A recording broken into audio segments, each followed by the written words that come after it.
So I was just going to round this up with, do you see any leaders or any companies that you think these are going the right way? We should keep our eyes on these companies. Or leaders. Leaders, Francisco Gonzalez in BBVA in banking. We've done a lot of work with banking, so I've seen that. Fernando Gonzalez is the CEO of Cemex, and they are working hard to really make themselves much more customer focused. And so it's interesting how he sees what technology can do to create this compelling customer value proposition. Piyush Gupta at DBS is an interesting, DBS is just fantastic. They decided that they really needed to put the customer at the center of everything that they did, and they really put forth a vision that they should be a tech company and not a bank.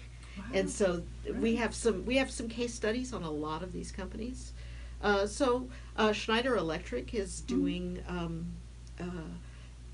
a long-standing transformation, starting with their in 2009, when after they had done a load of acquisitions, and I think they ended up with over 100 ERP systems, and realized that they had a terrible customer experience because customers would call one company, but they wanted things from 4 companies, which meant they had to make 4 different kinds.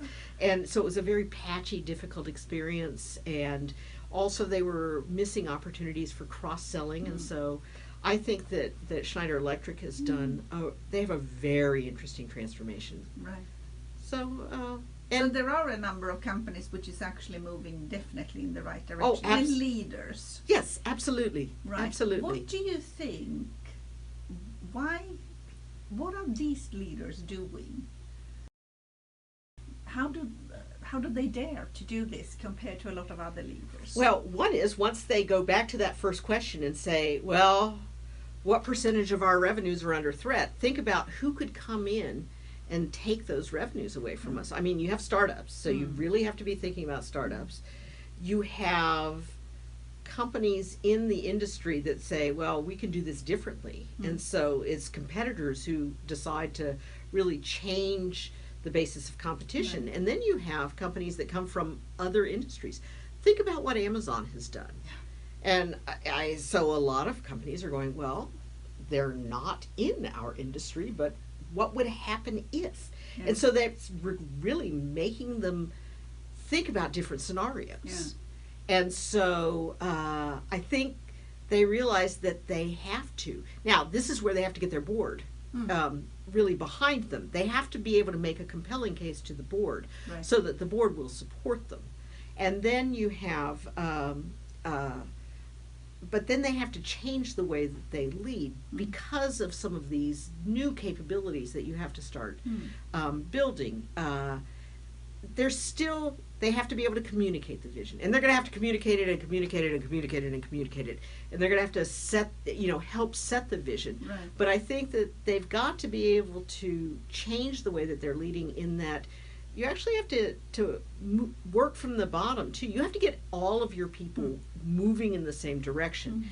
And I also think, as I said, like with Agile and with this test and learn, you're going to have to devolve some of your control and some of your authority. So you have to build an organization where you trust those people. Fantastic. If you would give a final advice to our listeners, what would that be? The final advice would be, you're going to have to start, and then you're going to iterate. A transformation is going to be like a lot of the work that you're going to do in the organization. And you're probably not going to get it done. You're probably not going to get it right the first time. So be prepared and be resilient. Thank you.